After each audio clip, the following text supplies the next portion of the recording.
जे बदलापूरमध्ये घडलं ते अतिशय अंगावर शहारा येण्यासारखी गोष्ट घडत चालली आपल्या देशात.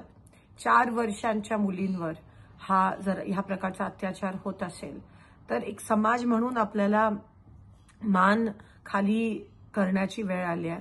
वारंवार गेले काही दिवसापासून डॉक्टर महिलेवर, आज लहान मुलींवर, म्हणजे महिलांनी कामावर जावं नाही, पालकांनी लहान मुलींना शाळेत पाठवावं नाही, जायचं तरी कुठे. आज आपलं पुरोगामी महाराष्ट्रात जर असं घडत असेल त्याची नोंद कोणी घेत नाहीये. FIR दाखल करायला एवढा वेळ लावला जातो, 4 दिवस लागतात कॉग्निझन्स घ्यायला.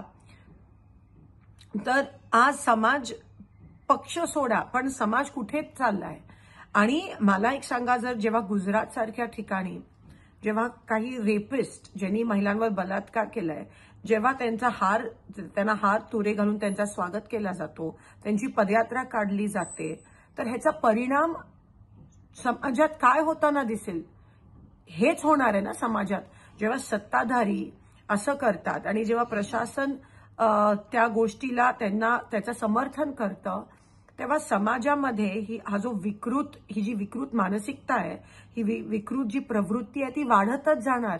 मग नेमकं आता काय करावं? हताश होऊन बसायचं का घरी सगळ्यांनी? कोणाकडे वळायचं? समाजाने ठोस भूमिका, आता समाजाने सगळं हातात घेण्याची वेळ आली आहे का? आणि मधूनच आता ठोस भूमिका, कारण का राज्यकर्त्यांवर, प्रशासनावर आता काही भरोसा राहिला नाहीये. त्यांच्यावर अवलंबून राहून फारसं काहीच होणार नाहीये. हा जो तीव्र निषेध होतोय तो आता रस्त्यावर आणण्याची वेळ आली आहे आणि ते आपल्याला दिसतंय आज बदलापूरमध्ये जे काही घडतंय. आणि अतिशय ते रास्त आहे जे काय होत आहे. मला असं वाटतं एकतर होम मिनिस्टरनी राजीनामा तर द्यायलाच पाहिजे, पण किती दिवस अजून हे चालणार आहे? पब्लिकली त्या माणसाला काय करायचं अशी वेळ आली आहे. म्हणजे एवढा राग आज आम्हाला सगळ्यांना वाटतोय.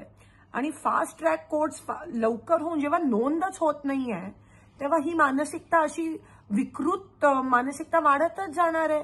कारण का वरून समर्थन मिळतंय. मग नेमकं करावं तरी काय? महिलांनी जायचं तरी कुठे?